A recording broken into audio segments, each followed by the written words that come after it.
if this is the molecular formula, which is the actual ratio of atoms in a chemical compound,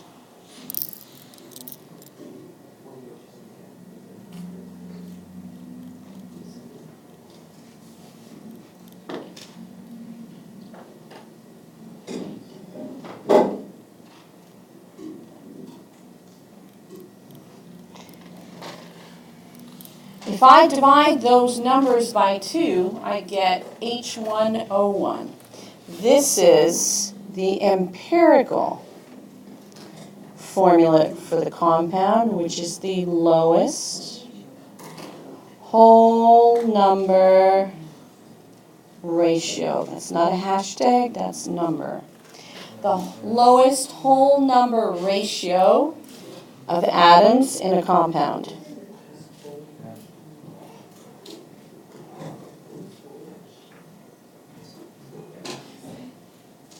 If we know our percent compositions, we can find empirical formulas.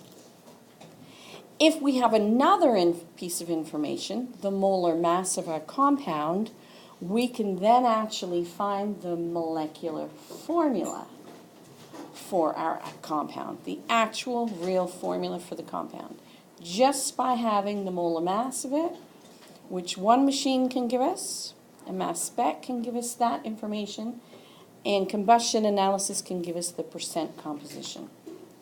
So, when you do these questions, you need to figure out how to get the empirical formula first.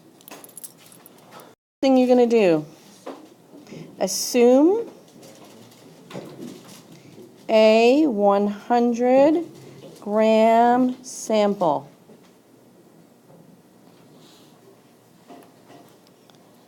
That's a decimal.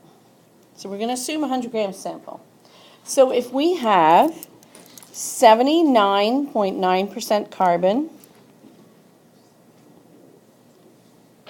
we have 79.9 grams of carbon. We have 20.1 grams then of hydrogen. So we need to calculate moles. What is the formula that we're going to use given that we have mass? Devin? Got your cue cards? Yeah, I got them. Oh, I got cue cards. I don't know. Is it M equals? Okay, wait, before you say you don't know, you've got your moles cue card. Oh, I do. I don't want to use, is it? Yes, you do, because what letter do we have here? M. There you go, now you know which formula. M equals M times big M. Times? I don't think it says times.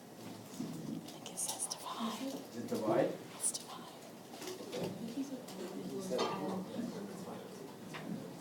He said the wrong thing. I think he said a little. Oh, he went the other way. Okay, so this is the formula we're going to use, right? Yeah. Now, think like a chemist and be efficient. We're not lazy. We're efficient. Divide this by the molar mass.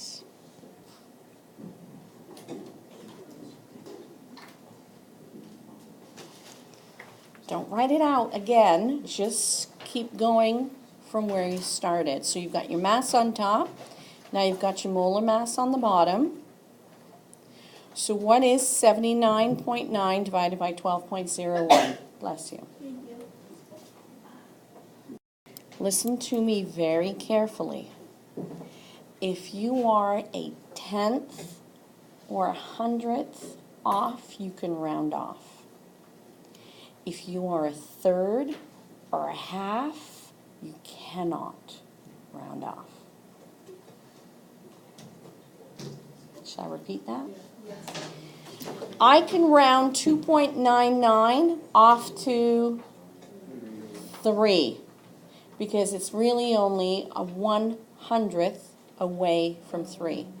You cannot round off 2.5 to 3. You cannot round off 2.7 to 3. It's too far away. I'll show you what to do if that happens, but do not round it off if it is that far away. If you're a 1/10 off or a couple of hundredths off, that's fine. Okay? So basically, we have 1 carbon for every 3 hydrogens. So our empirical formula is CH3. Because the number that you get after you divide it by the smallest number of moles is the subscript in your empirical formula. What you have to do is find the molar mass of CH3. Please don't need a calculator for that. Got it? Yeah, it's 15.04. 15.04. So,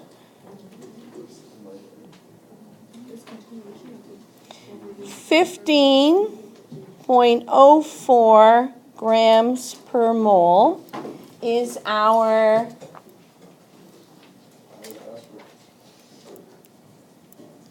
molar mass of just one methyl group. So, if you know the molar mass of your entire compound, and this entire compound has a molar mass of 30.0 grams, we can figure out the molecular formula. So this is where we're doing it right here. Okay? Right here. So 30.0 grams per mole divided by 15.04 grams per mole is 2. Whatever number you get, you're going to multiply your empirical formula by that. That is the actual formula for your compound. So therefore, molecular formula is C2H6. C2H6. Gentlemen, if you're not going to listen, go to the cafeteria.